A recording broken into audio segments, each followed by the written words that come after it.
Hello, everybody. Welcome to Dwayne's Inc. Wrestling Conference. Before I begin, thank you for watching. Please like, subscribe, hit that notification bell that you know when a new Dwayne's Inc. Wrestling Conference drop.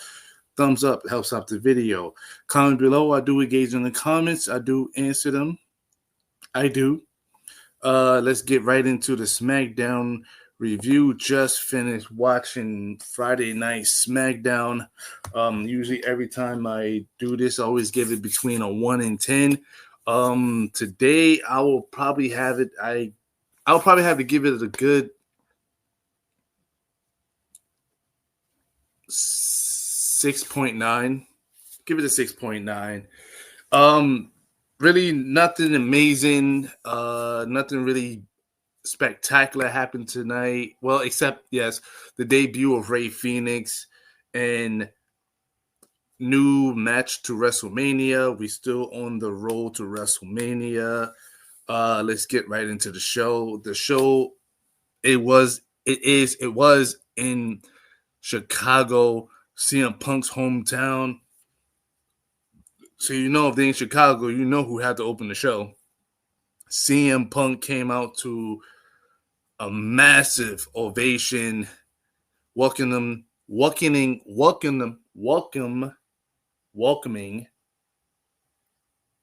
the second Saint's son, CM Punk. And let's get right into it. So, CM Punk makes his entrance and takes in the sweet time in adoring his hometown crowd. He gets on the mic and he said he told the best audience was overseas, but he know he was coming home to Chicago. And he grabs a camera from an operator and tells the Chicago, let them know. And this is why they don't listen to the outside voices. Little fact, he's not supposed to be here. He basically gave a rundown like basically he was born with the umbilical cord around his neck. Basically came out the womb in blue. He wasn't supposed to be here and stuff.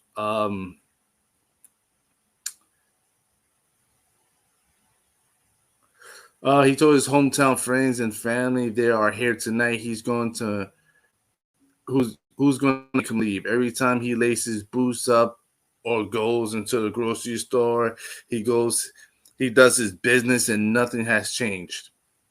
He doesn't know if you heard, but he's in the main event of WrestleMania and he's earned it. He stated in the backyards of Chicago train that the Steel Domain signed a contract here, paraded out dressed like Al Capone on John Cena's gangster car, and was told he wasn't supposed to be here every step of the way.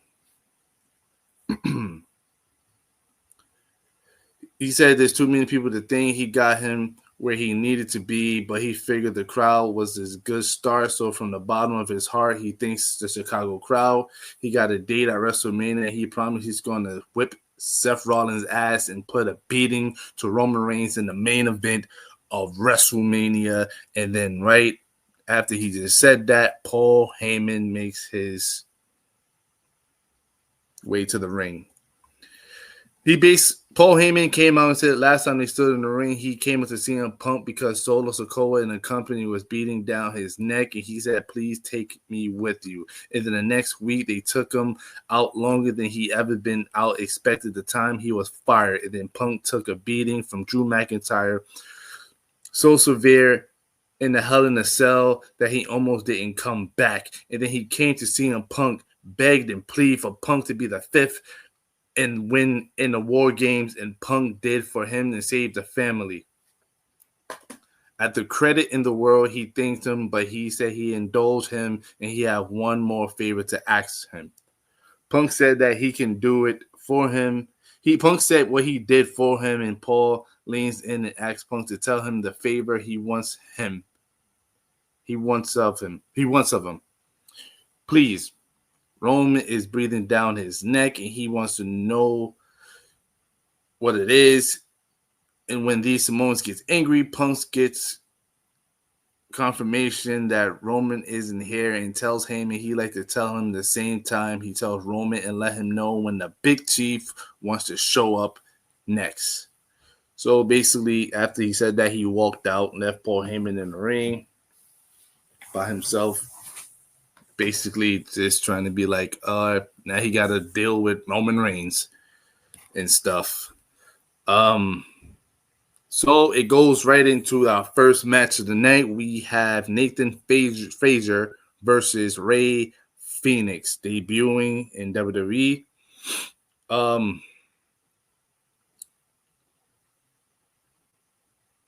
This match right here was a good opening. Was a good opening pace for SmackDown. Still, like, first of all, I feel spoiled.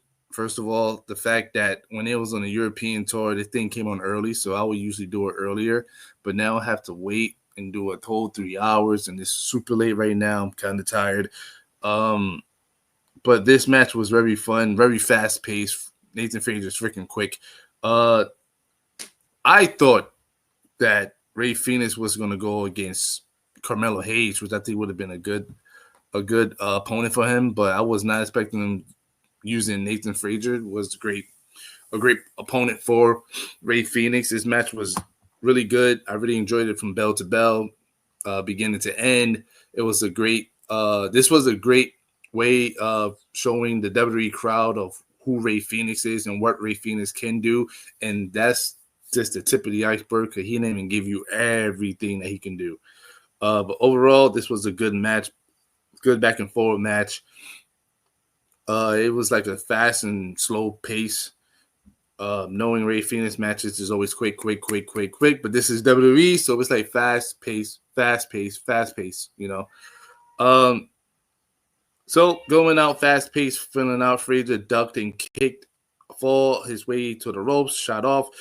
Handspring off the ropes, duck under a front kick. Phoenix blacks him with a crescent kick, a couple of quick near falls from Piranha. Action to the floor. Nathan came up short on a dive. That dive looked nasty. Like, it looked bad, but they both recovered very well. Dive, and Ray came off the top on, and they go to a break. Frazier with the suplex, roll into a final cut. So Nathan goes for a Phoenix splash, nobody home. High knee to the jaw, gets him back into it, but Phoenix floats over a suplex, nails him with a drop kick and a rope walk penalty kick. Somehow Nathan Frazier kicks out of a Fire Thunder driver that spiked him right on his head. That was nasty. Frazier lands with an enzuigiri, but Phoenix cuts him off with a kick into a muscle buster position, swings it into a Michinoku driver. It's over. Ray Phoenix got his first win in the WWE. After his win, he did cut a promo, basically thanking the Chicago crowd, saying that he made a lot of moments in Chicago, and his dream came true. He is finally in the WWE. Just like what Penta said when he first got into the ring, and Jackie basically interviewed Penta after his match, and they both said the same thing. This was their dream to go become in the WWE, and now they're happy to be in the WWE. And just like what Penta said, Ray Phoenix said the same thing. There's more to come. You ain't seen nothing yet. So big things in the future in the WWE. So I'm kind of glad to see them in the WWE, which is super fun.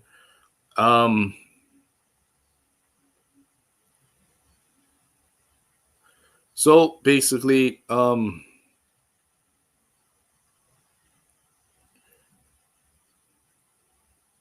we go into our second match of the night. It's LA Knight versus Tama Tonga.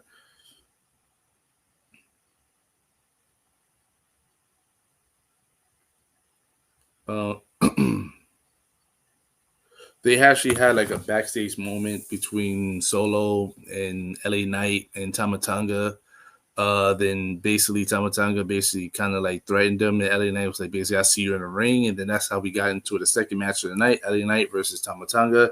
This was an okay match. It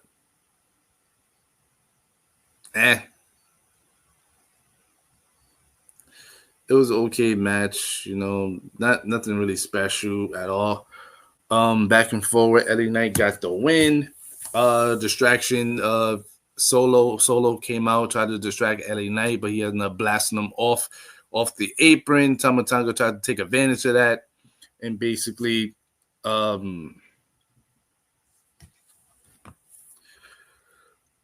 Oh, he hit him. He basically blocked. He basically hit him with a BTF and got the win. It kind of sucks that Tomatonga keeps taking the pins, the falls for these. I don't like this. Like, I wish he would have been up there, like with the Solo and with the Jacob, and he just getting the falls. I don't like that. I don't like that. Maybe we gotta wait for Tangaloa to come back, I guess. Then they had like a backstage moment where Baron Saxon was talking to Paul Heyman, and Paul Heyman was basically brushing him off, talking about he's waiting for Roman Reigns. And then a car comes up, and he thinking it's Roman Reigns, but it's actually Seth Rollins. And then that was it. And then so we get a segment between Charlotte Flair and Tiffany Stratton. Like, this whole back and forth promo kind of thing, it felt like a shoot. Like, you can tell this drink was not a written promo. They were just shooting from the hip on this one. So Charlotte makes her entrance dressed like the way they was dressed is wild to me. She was dressed in black. They both were dressed in black, which was weird. So after Charlotte makes her entrance, Tiffany makes her entrance and get into the ring with her face-to-face with Charlotte. Moderated by Wade Barrett. Flair crowds about her fan reaction from the crowd, and Stratton asks the crowd what time is it and get a big Tiffy time. The roar from out. Charlotte say Tiffany was begging, and she's the gift that keeps giving. And every week that depression leaks through, and that's why she picked Tiffany. She thought she picked Tiffany because that's probably an easy win for her. But I got a feeling that I'm going to get to my predictions when WrestleMania come up. She walks the show, the smartest wrestling fan here in the world, and right here in Chicago. There's no comparison. Stratton said Charlotte, greatest opponents has ever been the fans, and she never win. And no matter how many titles she won, she will always come second to her daddy. Ooh, Ric Flair. And at WrestleMania, she will come second to Tiffany Stratton. It takes Charlotte a moment to speak above Chicago because they was booing the crap out of her. Every time she talked, you couldn't even hear her. And asked Tiffany thinks she's the first to say she comes second to her dad. The booing continues to flow. Flair off so much that it's uncomfortable enough that she just lets Tiffany Stratton get the last word. Tiffany says that Charlotte was trying to play volleyball and drinking in her daddy's basement at 25, where she walked into WrestleMania as champion. That was a good one. Flair said it's just another match she's gotten to, and she might be the queen inside the Flair. Tiffany said Flair is just another match she's gotten to, and she might be the queen inside the ring, but outside she ain't the queen of shit. She called Charlotte a nipple baby but Flair disagrees, saying that she's the nipple queen and she's the number one nipple baby. Stratton gets another bar off. Charlotte asks if that's why Ludwig Kaiser's in her DMs, but Tiffany ignores and walks off. Yeah, this thing was going back and forth. It's the heat. Like I said, going into the Tiffany Stratton in Charlotte, it gave me a little bit of a Gunther and Jay. I wasn't feeling it, but each week it's like they getting better and better and better and get me more interested in the Charlotte Tiffany Stratton match. So I'm very, very intrigued and very interested in the Tiffany Stratton versus Charlotte. To me, if I had to pick who, it's a coin flip. It's a legit coin flip, to be honest with you. We go into our third match of the night. We have DIY versus Motor City Machine Guns. This was a good, like I can always say every week Smackdown has the best tag division. Every week is a tag match. Every week. Raw, can't say not much. But on SmackDown, it's always a tag team. I'm enjoying it. This was a good back and forward match. I picked DIY to win, but Motor City Machine Guns. So I guess next week is going to be Motor City Machine Guns versus Street Profit, which was really good. So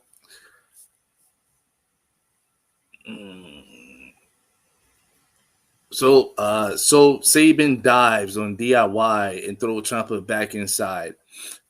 Tom tears the turnbuckle off the off, but Chris rolls up for 2. Knee tumbler connects. Project Champa couldn't keep Chris Sabin down, throwing Alex out of the ring, lining Shelly up, and he rolls away. They shot. They stopped shot. They stopped short for a meet in the middle. Sabin shoved Tom into I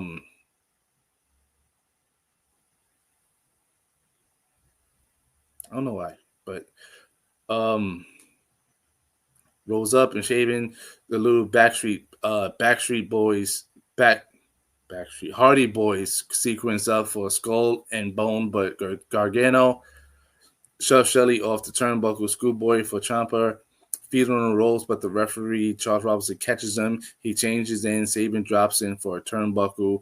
Martian Machine Guns win pinfall. Schoolboy pin. I like how they protected them by not like beating them like by what the finisher, but they just hit him with the roll up. So down the line, we could probably see them doing it again. But this was a good back and forth match. Like I said, it was really nothing spectacular, I guess. There we go into our 4th match of the night. We go B-Fab versus Naomi. B-Fab came out with her entrance, and then right after that, Naomi was coming off her entrance. But man, I did not. I kind of saw this coming. Jade Cargill came and attacked Naomi while she was making her entrance. Basically, she was beating her down, and then the referees came and security came. No, security came and basically was like stopping off Jade Cargill from beating on Naomi. Naomi finally made it back into the ring. Her and B-Fab was able to continue her match. Naomi was beat B-Fab. Very quick match. And then right after the match, Jade Cargill came back out and beat Naomi again. And then now Nick Aldis came out and basically announced that it's going to be Naomi versus Charlotte at WrestleMania.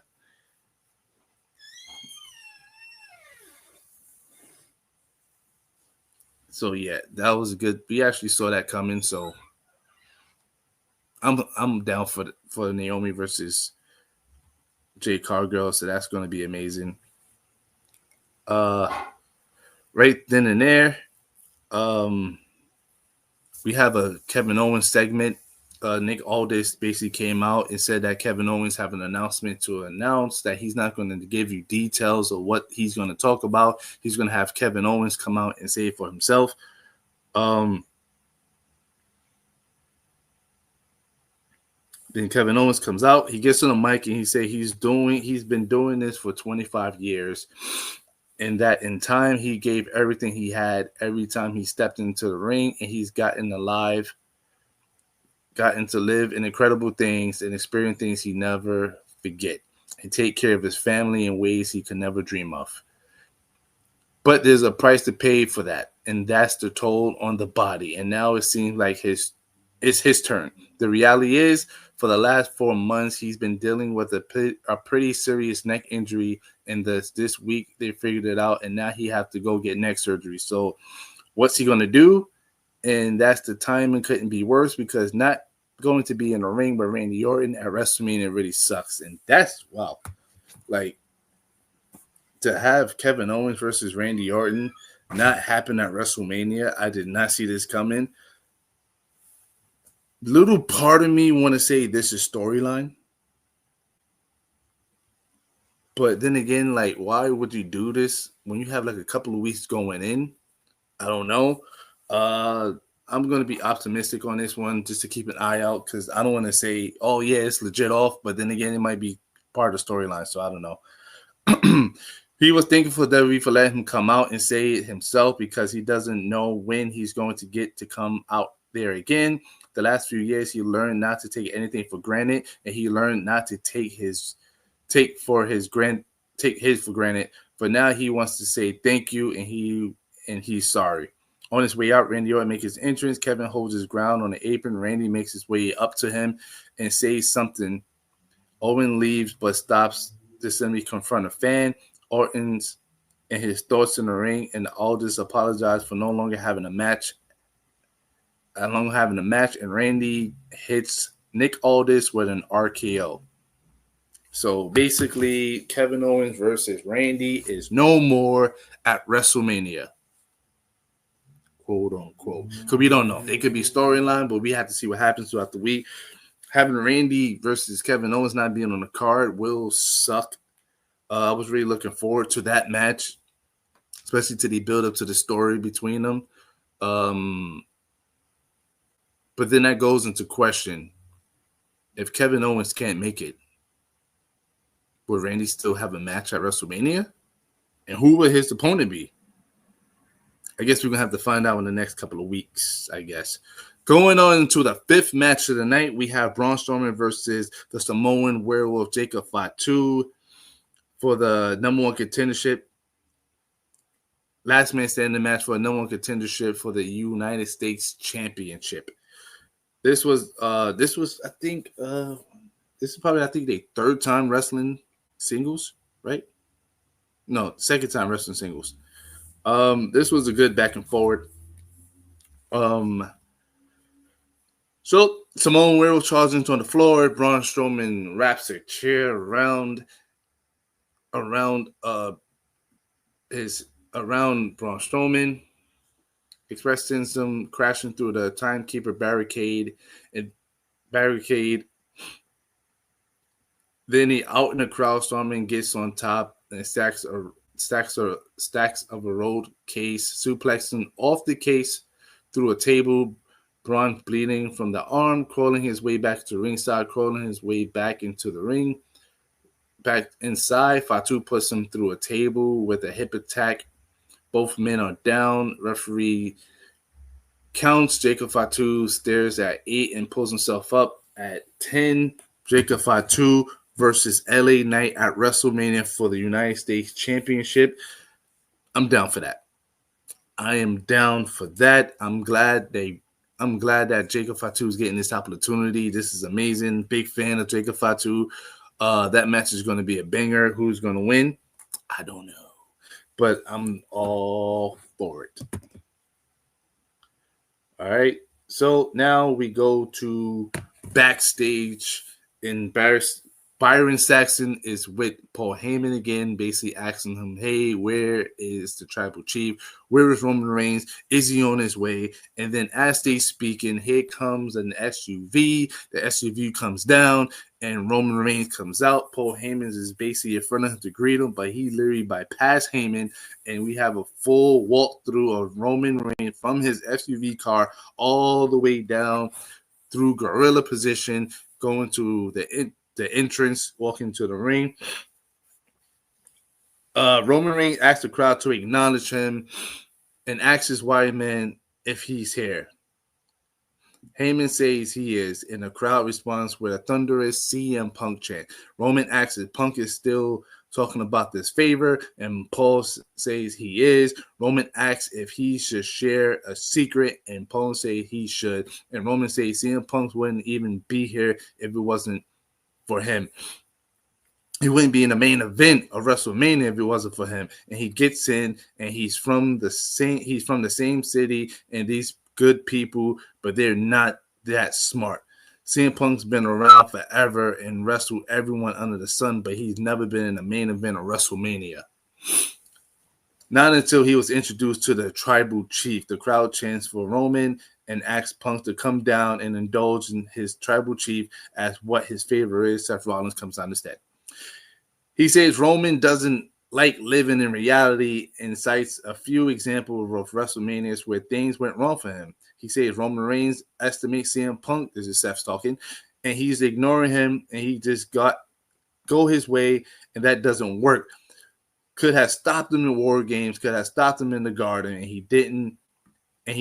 Now we waiting on his favor. Roman Reigns fired back and says Seth doesn't understand loyalty, but he keeps his word.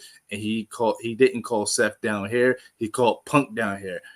Rollins say he's out to hear from CM Punk's too. So there's only one thing missing. CM Punk made his entrance. CM Punk gets on the mic and circles around the favor, saying that it's about friendship, legacy, promise made, promises kept, and loyalty. This goes back to Louisville, Kentucky, and OVW, and they told Paul that Punk doesn't belong, and he should fire him. But he said no. Paul truly is a wise man, and he is on national TV. Hell, even before that, on the day Paul left this company on Big Show's bus, that the three of them and Rob Van Dam taken amongst themselves, and he made it about him. Paul, they're gonna fire me. Paul, don't leave. And he said, no, no, no, no, you'll be fine. Punk apologized for making it about him and asked what he can do. And Paul said, when you main event WrestleMania, force them to deal with us. Well, they ain't here anymore, so we gonna force the tribal chief to deal with them out of his comfort zone, because at WrestleMania in the main event and CM in Punk's corner, his wise man Punk best friend Paul Heyman, Roman Reigns looked distraught as he's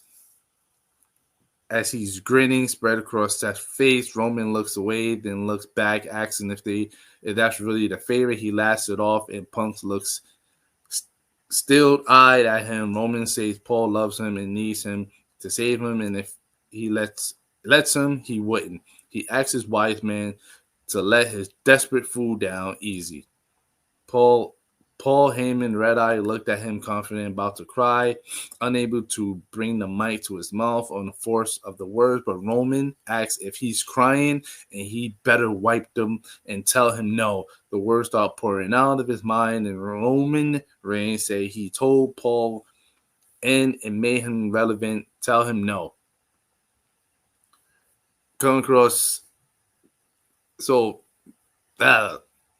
Heyman's face, and he wipes the tears from his eyes. Roman say he's going to give him one more opportunity. Tell Punk no. And Heyman lifts the microphone to his mouth and say he can't do that.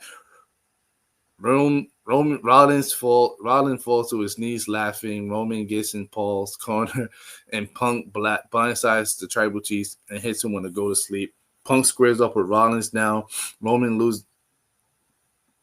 He squares up with Rollins. Heyman is screaming no in agony, and Seth takes his leave as Punk does the go to sleep taunt, and that's the end of the show. Smackdown. This whole segment was amazing. First of all, this whole segment was amazing. You got sit there. You basically, now we know what the favorite is. First of all, that's not what I thought it would be. Well, that's what I thought it would be, but that's what I didn't want it to be. I wanted it to be he goes to WrestleMania, boom, boom, boom, does whatever, win, lose, doesn't matter. But his favor is that he wants a title shot against either WWE Championship or the World Heavyweight Champion. A small feeling inside told me that he wanted Paul Heyman to be at the side of WrestleMania. I don't know. But that's his favor. He wants Paul Heyman in his corner at WrestleMania at the main event. Roman Reigns didn't like that and basically told Paul Heyman, tell him no, but Paul Heyman said, I can't do that, my tribal chief. And then CM Punk just hit him when to go to sleep to end the show. I actually like that segment. The segment was amazing. Just Seth Rollins in the background, just sitting there, just laughing his butt off at the whole situation. Like, that was funny. But overall, this was a great segment to end the show.